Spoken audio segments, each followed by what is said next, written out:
Sarah Jenkins walked into the Chicago Medical Center's conference hall on a bright Monday morning in September 2023.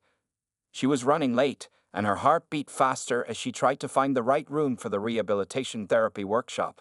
At 32 years old, Sarah had been working as a nurse practitioner for 7 years, but this was her first major medical conference. Her boss had insisted she attend, saying it would help advance her career. Sarah didn't know that this day would change her life forever. She smoothed down her navy blue blazer and adjusted her name tag as she quietly opened the door to room 305. The workshop had already started, and about 50 healthcare professionals sat at round tables. Sarah noticed only one empty seat left in the entire room. She walked over to the table near the window, where a man in a wheelchair smiled warmly at her. He gestured to the empty chair next to him. "Looks like you're stuck with me," he whispered with a friendly grin as she sat down. Sarah couldn't help but smile back. The man introduced himself as James Mitchell, a software engineer who worked on developing adaptive technology for people with disabilities. The workshop leader announced that everyone should pair up with the person sitting next to them for the day's activities. Sarah and James exchanged glances, both feeling a bit nervous about working with a stranger. The first exercise required them to interview each other about their experiences with rehabilitation therapy. James spoke first, explaining how he had been in a terrible car accident 5 years ago that left him paralyzed from the waist down. "But you know what's funny?" he said, his brown eyes twinkling. "That accident led me to change my entire career. I used to design video games, but now I create software that helps people like me live more independently." Sarah found herself drawn into his story. Unlike some other patients she had met, James talked about his disability without bitterness. Instead, he focused on how he could use his skills to help others. When he laughed, it was genuine and infectious, making everyone around him smile too. During lunch break, they continued talking. Sarah told him about growing up on the south side of Chicago, being the first in her family to go to college, and her dreams of opening a community health clinic someday. James listened intently, asking thoughtful questions that showed he was genuinely interested in her story. "You know," he said, as he skillfully maneuvered his wheelchair through the crowded cafeteria, "most people see the chair first and me second. But you've been looking me in the eye all day." Sarah felt her cheeks warm. "I see people, not their limitations," she replied honestly. "My grandmother always said that everyone has a story worth hearing." As the afternoon sessions continued, Sarah and James worked together on case studies. She was impressed by his quick thinking and the way he could solve problems from different angles. He admired her practical knowledge and the gentle way she spoke about her patients. The conference room started to empty as the day came to an end. Sarah gathered her papers slowly, not wanting the day to end. James seemed to feel the same way. "Would you like to grab coffee?" he asked suddenly. "There's a nice cafe just around the corner. They make the best chocolate chip cookies in Chicago." Sarah hesitated for a moment. She had a report to finish for work tomorrow, but something about James made her want to know more. "I'd love to," she said, surprising herself with how much she meant it. They spent the next 2 hours at the cafe, talking about everything from their favorite books to their biggest dreams. James told funny stories about his 3 younger sisters, and Sarah shared memories of her large, loving family. Neither of them noticed the time passing until the cafe workers started stacking chairs. As they prepared to leave, James pulled out his phone. "I know this might seem forward," he said, suddenly looking nervous, "but would you like to have dinner with me this weekend? I know a great Italian place that makes amazing pasta." Sarah looked at this man who had captured her attention all day, his kind eyes, his brilliant mind, his courage, and his wonderful sense of humor. She didn't see his wheelchair anymore, she just saw James. "I'd really like that," she said, smiling as she put her number in his phone. As Sarah drove home that evening, she couldn't stop smiling. She had gone to the conference expecting to learn about rehabilitation therapy. Instead, she might have found something much more precious, the beginning of an unexpected love story. 3 months after their first meeting, Sarah and James sat nervously in the Jenkins family living room. The Christmas tree lights twinkled in the corner, but the atmosphere felt tense. Sarah's parents, Michael and Dorothy Jenkins, sat across from them, their faces showing concern rather than the holiday joy Sarah had hoped for. "Baby girl," Dorothy began, folding her hands in her lap, "we just want to make sure you know what you're getting into." She looked at James, then back at her daughter. taking care of someone with special needs isn't easy. And with you two being, she paused, searching for the right words. From different backgrounds, life might be extra challenging. Sarah felt her chest tighten. She had expected some resistance, but hearing it out loud still hurt. James reached over and squeezed her hand gently, his touch giving her strength. "Mrs. Jenkins," James spoke softly but confidently, "I understand your concerns. But I want you to know that I don't need someone to take care of me. I'm independent, I have a successful career, and most importantly, I love your daughter for who she is, not for what she can do for me." Michael Jenkins, who had been quiet until now, leaned forward in his chair. "And what about children?" he asked directly. "Have you two thought about that?" Before Sarah could defend their relationship, James smiled. "Sir, I may be in a wheelchair, but I can still be a father. My disability doesn't affect that. And yes, we talked about having a family someday." The conversation continued for hours. Sarah and James answered questions about their future plans, their living arrangements, and how they would handle various challenges. Slowly, Sarah noticed her parents' expressions softening as they saw how well James handled their concerns. The following week, it was time to meet James's family. His parents lived in a suburban house outside Chicago, and Sarah felt her stomach doing flips as they pulled into the driveway. James's three sisters were also there, making the gathering feel even more intimidating. "They're going to love you," James assured her as they approached the front door. "Just be yourself." James's mother, Patricia Mitchell, opened the door with a polite smile that didn't quite reach her eyes. His sisters, Emma, Rachel, and Kate, watched Sarah carefully as she entered the living room. The atmosphere felt like a job interview rather than a family gathering. During dinner, Rachel, the oldest sister, asked pointedly, "So, Sarah, what attracted you to my brother? Was it his condition?" The table fell silent. Sarah put down her fork and looked Rachel straight in the eye. "I fell in love with James because he's the kindest, smartest, and funniest person I've ever met. His wheelchair is just how he moves around, like you use your legs. It's not who he is." James's father, Robert, who had been quiet, suddenly laughed. "Well said, Sarah. Well said indeed." As the evening progressed, the initial tension began to melt away. Sarah helped Patricia clean up after dinner, sharing stories about her work at the hospital. She discovered that Emma was also in healthcare, working as a physical therapist, and they bonded over their shared experiences. Later that night, as James and Sarah drove home, they talked about how both families were slowly coming around. "It's not going to be easy," Sarah said, "but nothing worth having ever is." James smiled. "You know what amazes me? You never once apologized or made excuses for us being together. You stood your ground with both families." "That's because I know what we have is real," Sarah replied. "My grandmother always said that love doesn't need explaining. It just needs a chance to grow." Over the next few weeks, both families started making more effort. Dorothy Jenkins invited James over for her famous Sunday dinners, and Patricia Mitchell asked Sarah to help plan Emma's baby shower. Small steps, but important ones. One evening, as they sat in James' apartment watching a movie, Sarah noticed how naturally they had fallen into a rhythm together. She knew how to help him when he needed it, and he knew how to make her laugh when she was stressed about work. Their love wasn't about his disability or their different races. It was about two people who understood and completed each other. "What are you thinking about?" James asked, noticing her thoughtful expression. Sarah smiled, snuggling closer to him on the couch. "Just about how sometimes the biggest barriers aren't the ones we can see. They're the ones in people's minds, and we're breaking through those barriers, one day at a time." James kissed her forehead gently.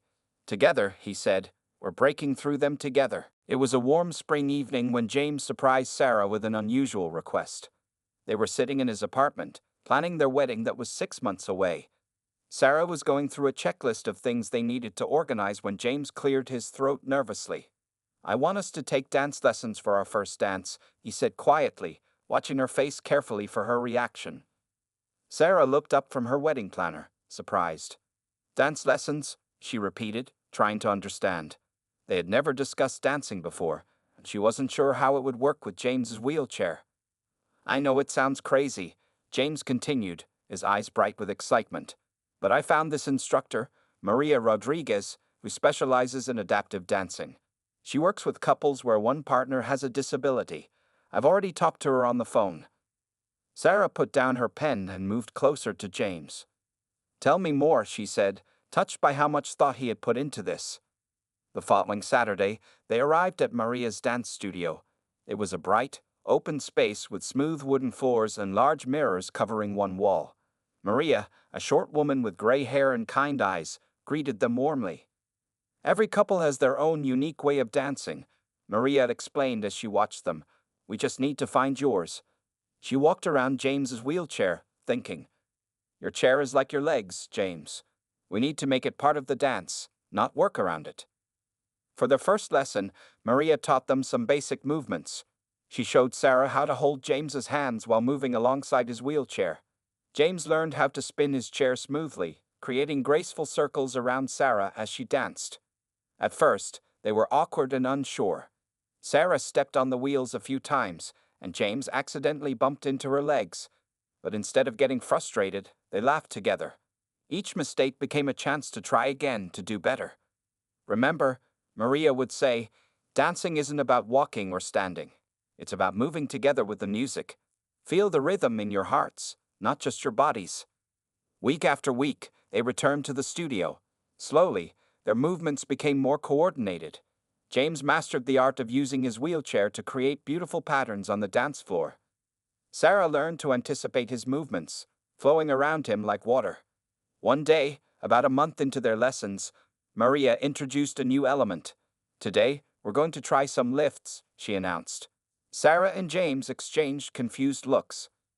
Maria demonstrated how Sarah could perch carefully on the arms of James's wheelchair during certain parts of the dance.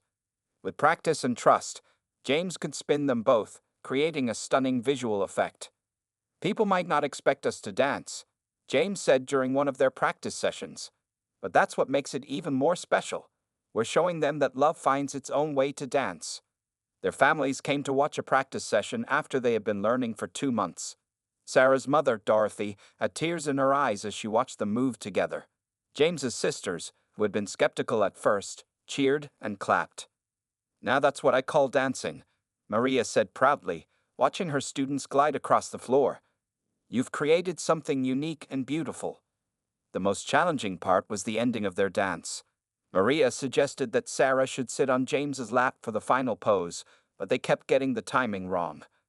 Either Sarah would sit too quickly, or James wouldn't be positioned correctly. It's like a trust fall, Maria had explained. You both have to believe in each other completely. They practiced that move over and over. One evening, after everyone else had left the studio, they finally got it perfect. As the music reached its final notes, Sarah twirled once more and landed softly on James's lap, just as he completed his last spin. They held the pose, both breathing hard but smiling. That was it, Sarah whispered, still sitting on his lap. That was exactly how I wanted to feel at our wedding. James hugged her close. Our first dance will be unforgettable, he said. Not because it's different, but because it's us. As they left the studio that night, Sarah realized that these dance lessons had become much more than wedding preparation. They had learned to trust each other in new ways, to communicate without words, and to create beauty from what others might see as limitations. You know what? Sarah said as they drove home. I think we've been dancing together since the day we met. We just didn't know it yet. James smiled, understanding exactly what she meant. Their love had always been a dance, unique, challenging at times, but always moving forward together. 1 year after they first met, James started planning the perfect proposal for Sarah. He spent weeks organizing every detail, wanting to make it a moment she would never forget. He chose to do it at the Chicago Medical Center's conference hall, the same place where they had first met. James called Sarah's boss, Dr. Thompson, to help with his plan. Of course I'll help, Dr. Thompson said excitedly. Sarah deserves something special. They arranged for Sarah to think she was attending another medical conference. On a cold December morning, Sarah walked into the conference building, checking her phone to find room 305. James had told her he was busy with work that day, so she had no idea what was waiting for her. She was wearing her favorite blue dress, the same one she had worn when they first went out for coffee. When she opened the door to room 305, the room was dark. Suddenly, Soft lights came on, and Sarah gasped. The room had been transformed. Hundreds of white roses filled the space, and floating candles created a warm glow. In the center of the room sat James, looking handsome in a black suit. "What's happening?" Sarah asked, her heart beating faster as she walked toward him. James smiled and pressed a button on his phone. A large screen on the wall came to life. Music started playing softly, and a video began.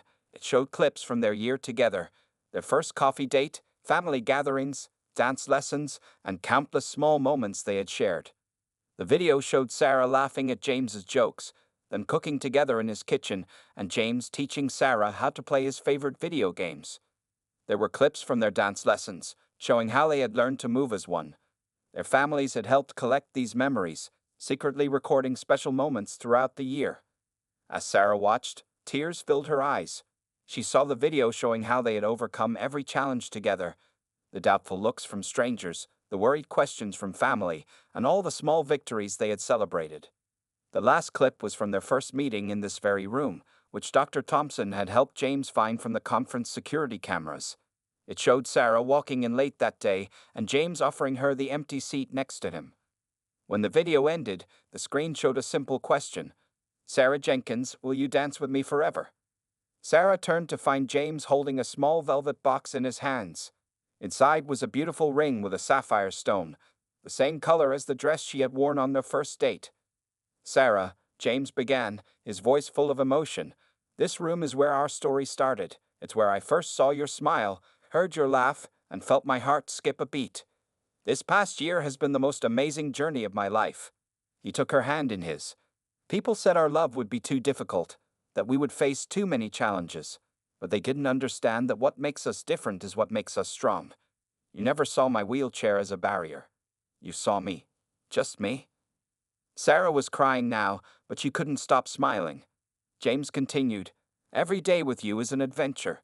You make me want to be better, to do more, to love deeper. You've shown me that real love doesn't see limitations, it sees possibilities." He opened the ring box fully. "Sarah Jenkins, will you marry me? Will you continue this beautiful dance we started right here in this room? Will you be my partner, my best friend, and my wife?" Sarah wiped her eyes, looking at the man she loved. She thought about their journey, from that first nervous conversation to the strong, beautiful relationship they had built. She thought about their families, who had learned to see past their prejudices. She thought about their dance lessons, where they had created their own way of moving through life together. "Yes," she said, her voice strong and sure. "Yes, I will marry you, James Mitchell." As he slipped the ring onto her finger, their families burst into the room, cheering and clapping. They had all been waiting outside, wanting to be part of this special moment. There were hugs, tears, and lots of laughter. Later that evening, as they celebrated with their families at their favorite restaurant, Sarah looked at her ring sparkling in the candlelight. "You know," she said to James, "this proposal was perfect because it was so us. It showed our whole story." James squeezed her hand. "Our story is just beginning," he said softly, "and I can't wait to write the rest of it with you." The 6 months of wedding planning turned out to be more challenging than Sarah and James had expected. They sat in their favorite coffee shop one Sunday afternoon, surrounded by wedding magazines and vendor listings. Sarah rubbed her temples, feeling overwhelmed. Who knew finding an accessible wedding venue would be so hard? She sighed, looking at their crossed-off list. They had already visited 5 different places, but each one had problems. Either the bathrooms weren't wheelchair-friendly, or the ceremony space had too many stairs. James reached across the table and took her hand. "We'll find the perfect place," he said confidently. "Remember what Maria taught us in dance class? We just need to think differently." The next day, Sarah had an idea.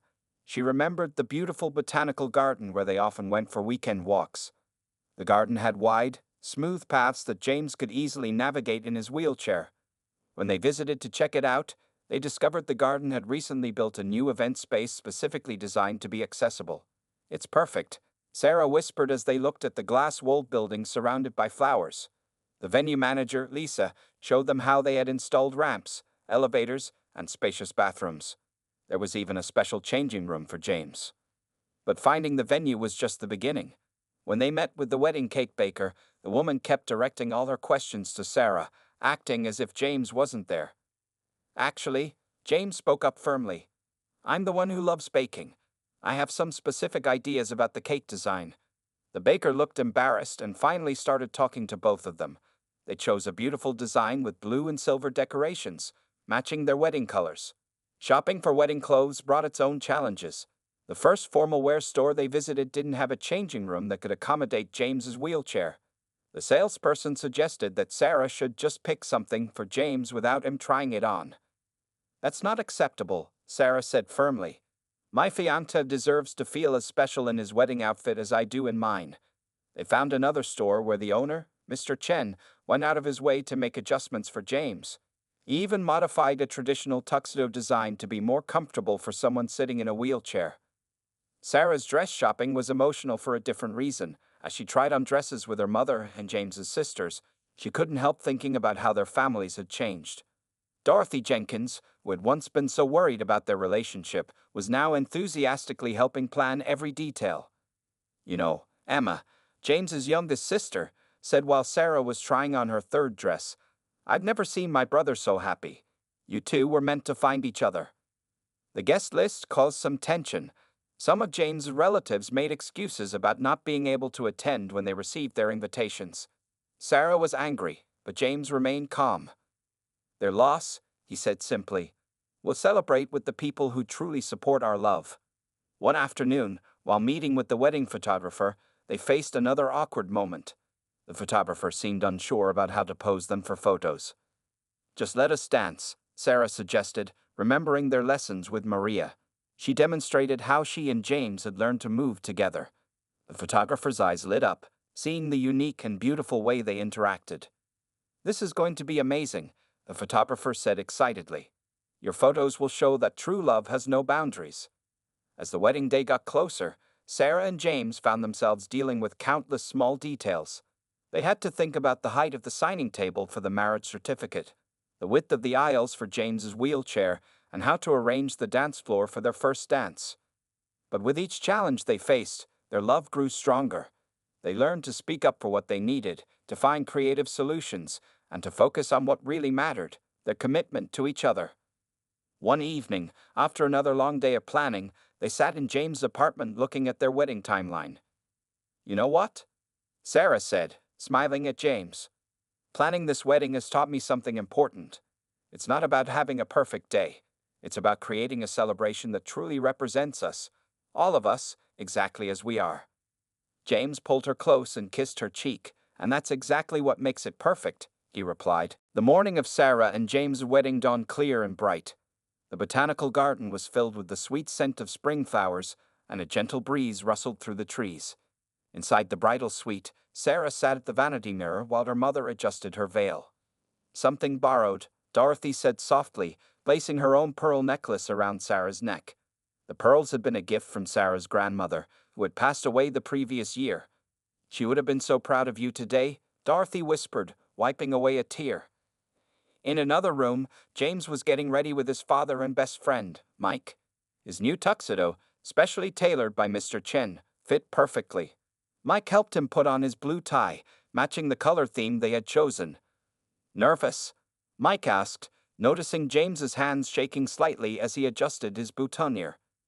Not about marrying Sarah, James smiled. Just hoping everything goes smoothly. He thought about all the preparations they had made to ensure the ceremony would be perfect.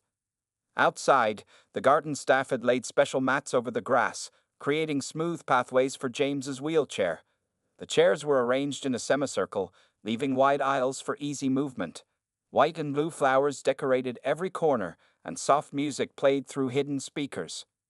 Sarah's cousin, Marcus, who was 6 years old, took his role as ring bearer very seriously. He practiced walking slowly next to James's wheelchair, proudly holding the pillow with their rings. James's youngest sister, Emma, had helped him learn the timing. At exactly 2 o'clock, the music changed. The guests stood up as the bridesmaids, wearing elegant blue dresses, walked down the aisle. Then came little Marcus, walking carefully beside James. There were smiles and a few happy tears as James wheeled himself confidently toward the altar, looking handsome and proud. The music swelled, and everyone turned to see Sarah. She appeared at the garden entrance, her white dress sparkling in the sunlight. The dress, with its flowing skirt and delicate lace, had been designed to look beautiful whether she was standing or sitting beside James in his wheelchair. She held a bouquet of white and blue roses, matching the garden's decorations. Michael Jenkins, Sarah's father, walked beside her. His eyes were wet with tears, but his smile was bright. As they reached the altar, he kissed Sarah's cheek and placed her hand in James's. The officiant, Reverend Thompson, began the ceremony. She had worked with Sarah and James to create vows that celebrated their unique love story. "We are here today," she began, "to witness a love that knows no boundaries, that sees with the heart, and that dances to its own beautiful rhythm." Sarah and James had written their own vows. James went first, his voice strong and clear. "Sarah, you saw me for who I am, not what I can or cannot do. You taught me that love doesn't need perfect circumstances to be perfect itself. I promise to be your partner, your best friend, and your husband, dancing through life with you, no matter what challenges we face." Sarah wiped away tears as she spoke her vows. "James, you showed me what true strength looks like. It's not about physical abilities. It's about having the courage to love completely and the wisdom to see beauty in our differences. I promise to be your partner, your best friend, and your wife, creating our own path together always." When they exchanged rings, little Marcus stepped forward proudly. The gold bands sparkled as they placed them on each other's fingers. "With this ring," they each said, "I give you my heart." Reverend Thompson smiled broadly.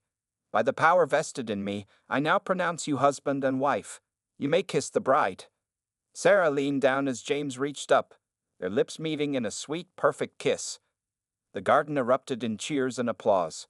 Rose petals showered down on them as they made their way back down the aisle together. As they reached the garden exit, James looked up at his new wife. "Ready for our first dance, Mrs. Mitchell?" Sarah's eyes sparkled with joy. "I've been ready since the day I met you, Mr. Mitchell." The ceremony had been beautiful not because it was perfect, but because it was perfectly them. They had shown everyone that love doesn't need to follow traditional paths to be true and beautiful. The wedding reception was in full swing at the garden's glass-walled event space. Fairy lights twinkled overhead, and the tables were beautifully decorated with blue and white flowers. Sarah and James had just finished their choreographed first dance, which had left many guests wiping away tears of joy. Mike, James's best man and longtime friend, stood up to give his toast. He tapped his glass gently with a spoon, and the room gradually fell quiet. Sarah settled into her chair next to James, holding his hand and expecting the usual best man speech full of funny stories and good wishes. "I've known James for 15 years, Mike began, his voice warm with emotion. "We met in college, long before the accident that put him in this wheelchair.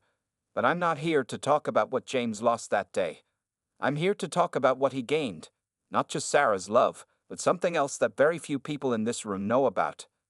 Sarah felt James's hand tighten slightly around hers. She looked at him questioningly, but his eyes were fixed on Mike, a small smile playing on his lips. "For the past year," Mike continued, "while everyone thought James was working late or attending physical therapy sessions, he was actually part of a groundbreaking medical research program. With the help of some amazing doctors and a lot of determination, James has been secretly learning to stand again using experimental adaptive technology." A collective gasp went through the room. Sarah's hand flew to her mouth in surprise. She turned to James, who was now grinning broadly. "James wanted to wait for this moment to show everyone," Mike said, gesturing to the side of the room where two medical technicians were quietly wheeling in what looked like a sophisticated mechanical frame. The technicians approached James, and Sarah watched in amazement as they helped him attach the device to his legs and torso. It was an advanced exoskeleton, custom designed to work with James's specific condition. The metal frame was slim and barely visible under his pants, with small motors at the joints.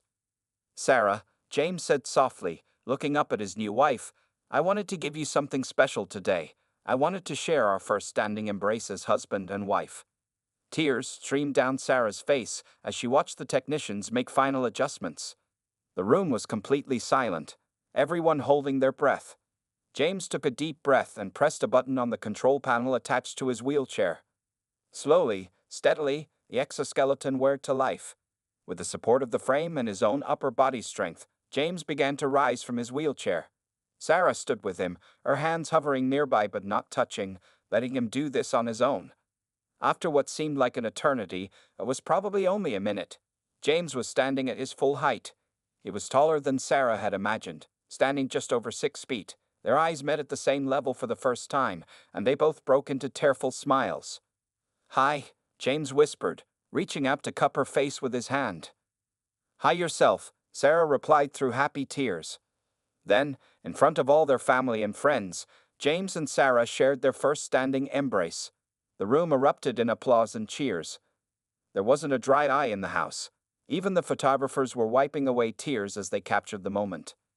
"This technology is still experimental," James explained to Sarah as they held each other. "I can only use it for short periods, and it takes a lot of energy. But the research team is making progress every day. They think that within a few years, this could help many people with spinal cord injuries." Sarah hugged him tighter. "Why didn't you tell me?" she asked softly. James smiled. "Because I wanted you to have this moment, and because you loved me exactly as I was, without needing or expecting me to change." Dorothy Jenkins came forward, hugging them both. "You've just given us all a miracle," she said through tears. As James carefully sat back in his wheelchair, Sarah knew that this moment would be talked about for years to come. But what made her happiest wasn't the technology or the surprise. It was seeing the joy on James's face and knowing that he had trusted her enough to share this journey with her. The reception continued with renewed energy, filled with love, laughter, and the knowledge that sometimes the most beautiful moments in life are the ones that take us completely by surprise. 1 year after their unforgettable wedding, Sarah and James sat in their cozy living room, looking through their wedding album. The photos captured everything perfectly, from their unique first dance to the amazing moment when James stood for the first time using his exoskeleton. "Can you believe it's been a year already?" Sarah asked, posing at a photo of their first standing embrace. That moment had changed not just their lives, but the lives of many others too. The video of James standing at their wedding had gone viral overnight. News stations wanted to interview them, and medical journals wrote about the experimental technology. But what made James and Sarah most proud was how their story gave hope to others. They now ran a support group for couples where one partner had a disability. Every month, they met at the community center to share stories, advice, and encouragement. Sarah would often tell new couples, "Love doesn't see limitations, it sees possibilities." James continued working with the medical research team, helping them improve the exoskeleton technology. He spent 3 days a week testing new versions and giving feedback to the engineers. The latest model was lighter and could be used for longer periods. "Remember how nervous I was the first time I tried standing in therapy?" James said, looking at another wedding photo. "Now I can stand for almost 30 minutes at a time." Sarah had also made changes in her career. She still worked as a nurse practitioner, but now she specialized in rehabilitation therapy. Her experience with James had given her a unique understanding of what patients and their families needed. Their families had grown closer too. Every Sunday, they had dinner together, alternating between the Jenkins and Mitchell homes. Dorothy Jenkins, who had once been so worried about their relationship, now proudly told everyone about her amazing son-in-law who helped design technology for people with disabilities. James's sisters had become Sarah's closest friends. They went shopping together, planned family events, and supported each other through life's ups and downs. Emma, the youngest sister, even started dating someone she met at their support group. Their home reflected their journey together. The house they bought had been specially modified to be fully accessible, but it didn't look like a medical facility. Instead, it was warm and welcoming, with wide doorways, smooth floors, and clever adaptations that made life easier for both of them. One evening, as they were preparing dinner together, Sarah chopping vegetables while James stirred the sauce from his wheelchair, they got an exciting call. The medical research team wanted James to be the lead speaker at an international conference on adaptive technology. "They want us both to speak," James said after hanging up the phone. "They want to show how couples can work together to overcome challenges." Sarah smiled, remembering how far they had come from that first meeting at the medical conference. "We should hold the speech in room 305, she joked, referring to the room where they first met. That night, as they lay in bed, Sarah noticed James looking thoughtful. "What's on your mind?" she asked. "I was just thinking about all the people who said our love would be too difficult," he replied. "They couldn't see what we saw in each other. And now look at us. We're not just making our own life work, we're helping others find their way too. Sarah snuggled closer to him. You know what I love most about our story? It's not the standing moment at the wedding, amazing as that was. It's all the small moments in between, learning to dance together, fighting for what we needed, showing everyone that love doesn't have to look a certain way to be real. The next morning, as they got ready for work, their wedding photo caught the light from the window. In it, they were looking at each other, completely lost in the moment, not caring what anyone else thought. We should frame the article about us, James suggested, referring to the magazine piece that had called their wedding a testament to true love. Not for us, but for others who visit, to show them that anything is possible with love. Sarah kissed him goodbye as she headed to the hospital. Our story isn't over, she said. It's just beginning. And I can't wait to see what happens next. James watched her leave, thinking about how one chance meeting had changed both their lives forever. Their love story wasn't perfect. It was better than perfect. It was real, it was theirs, and it was still being written, one day at a time.